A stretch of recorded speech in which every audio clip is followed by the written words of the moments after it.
I'm joined now by Congressman Ro Khanna. Thanks for joining me. Thank you, Brian. Thanks for having me on.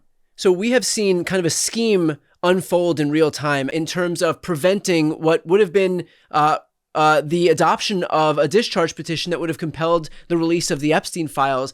Now Mike Johnson's figured out a way to maneuver around that. Can you explain where we are in terms of this scandal at the hands of Mike Johnson?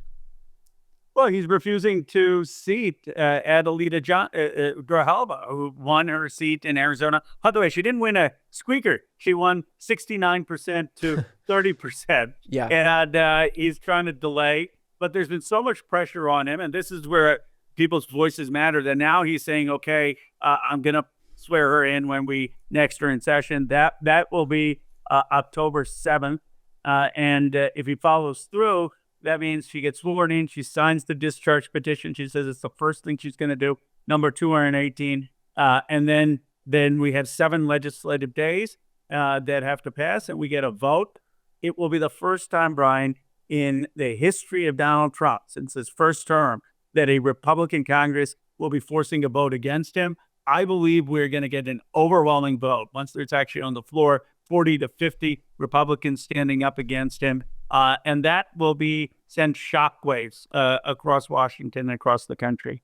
Where do you draw the confidence from, given the fact that we've only seen 4 Republicans thus far sign their names onto the discharge petition?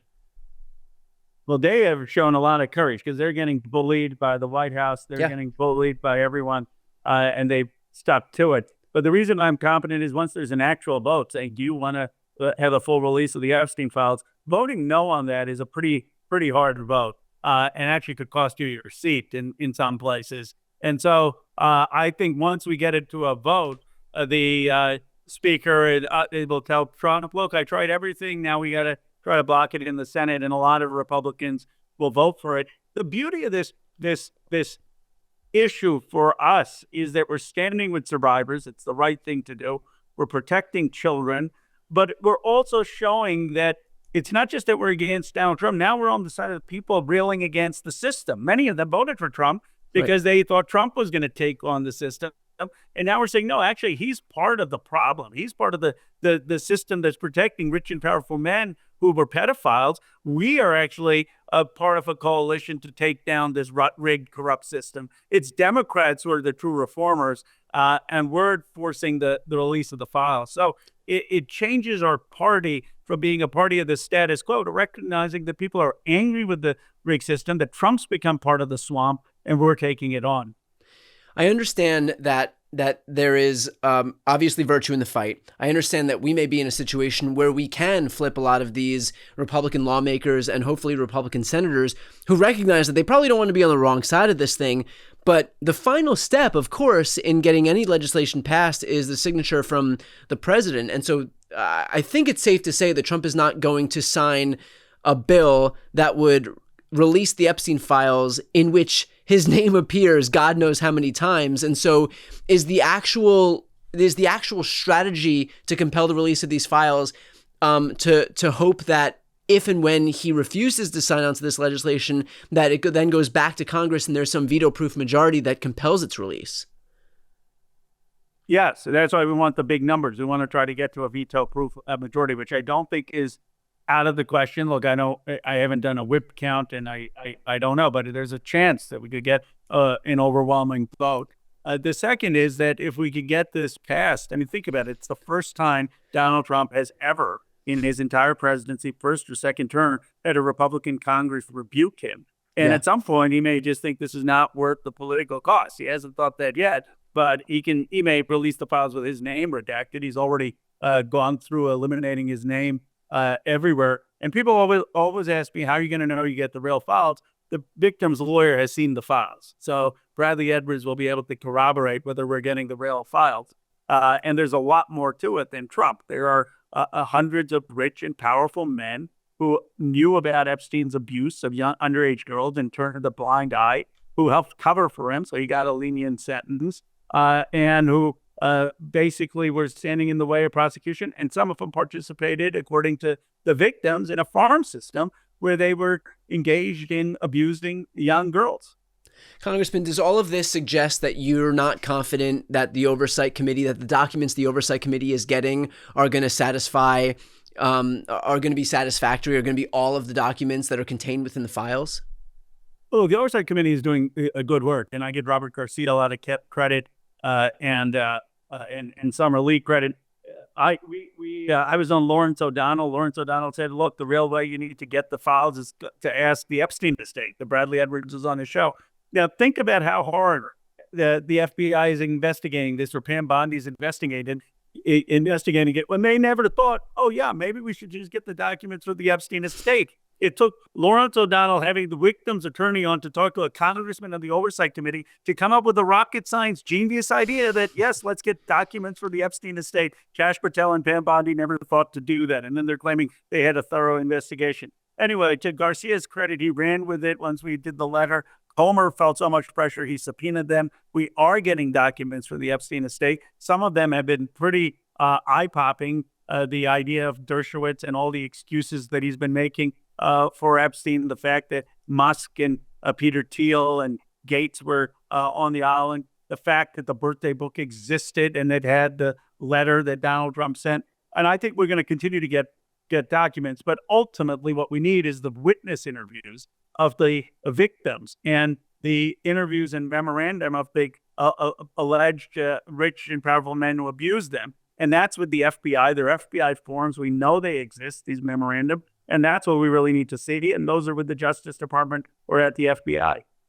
So I want to switch topics here and talk about the ongoing government shutdown. Can you speak about the fact that all of this is predicated on the Republicans' unwillingness to meet Democrats with the one thing that they're asking for, which is an extension of the existing ACA subsidies? This is not, by the way, some expansion in subsidies. We're not looking to add anything that we didn't have before. This is a continuation of the existing ACA subsidies so that when 2026 rolls around, people are not stuck paying healthcare premiums that are 75 to 100% more expensive for 24 million Americans. You summed it up, Brian. This is to prevent the doubling of your healthcare premium.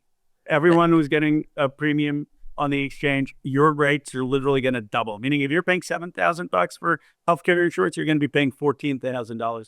And by the way, all of the rates of anyone on private insurance are going to spike because of the Medicaid cut and because the ACA health insurance companies are going to have to go somewhere else to cover their shortfall. So this is a healthcare tax on the American people. When Donald Trump ran, do you remember this? That he ran, I'm on day one going to bring down costs for the American people. How many times did he have that line?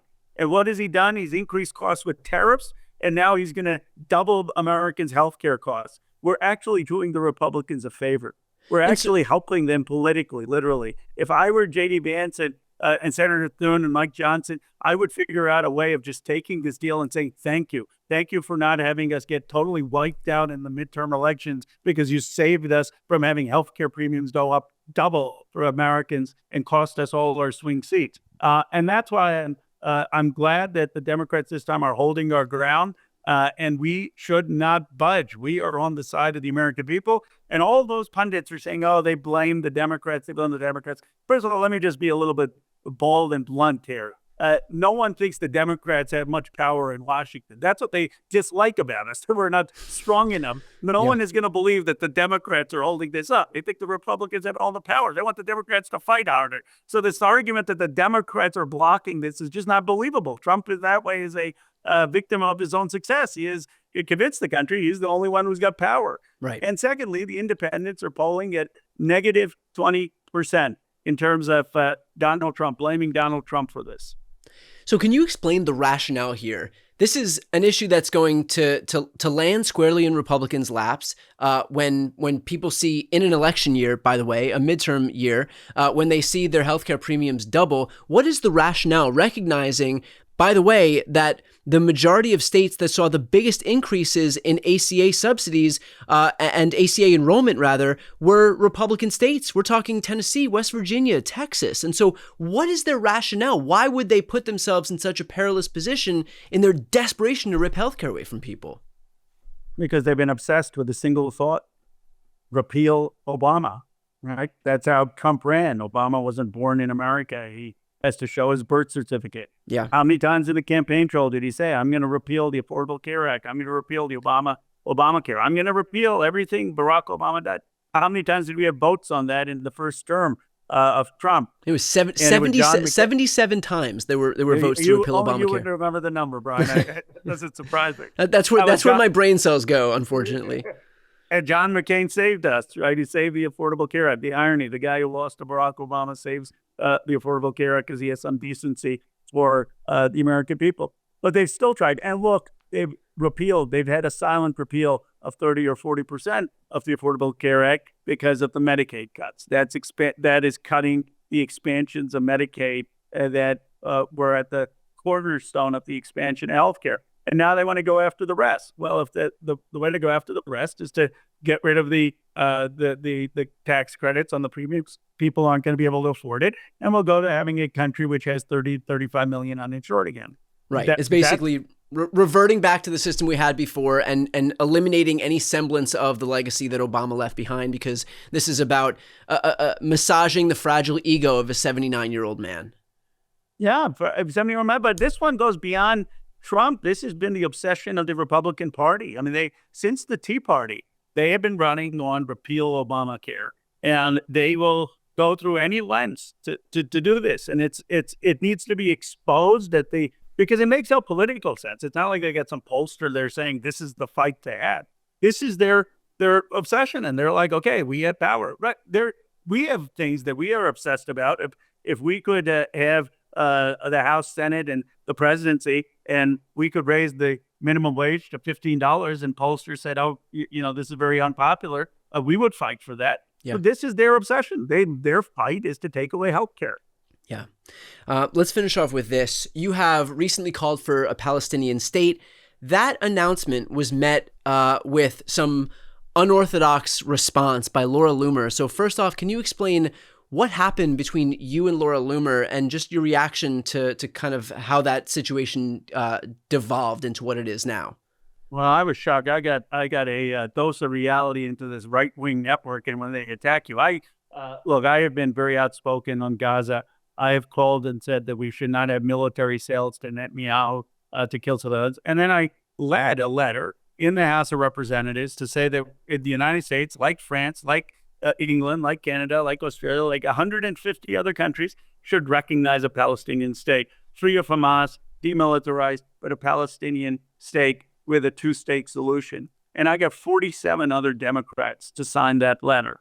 And that upset a lot of people because AIPAC was counter-organizing against me to say that we shouldn't recognize a Palestinian state, and they only got 30 on their letter.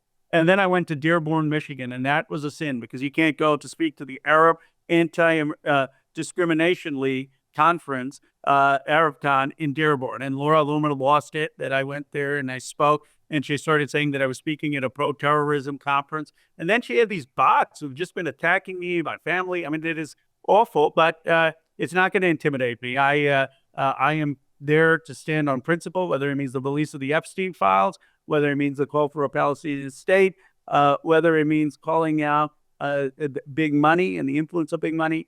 I believe in independence, and I believe people want politicians who are going to be independent.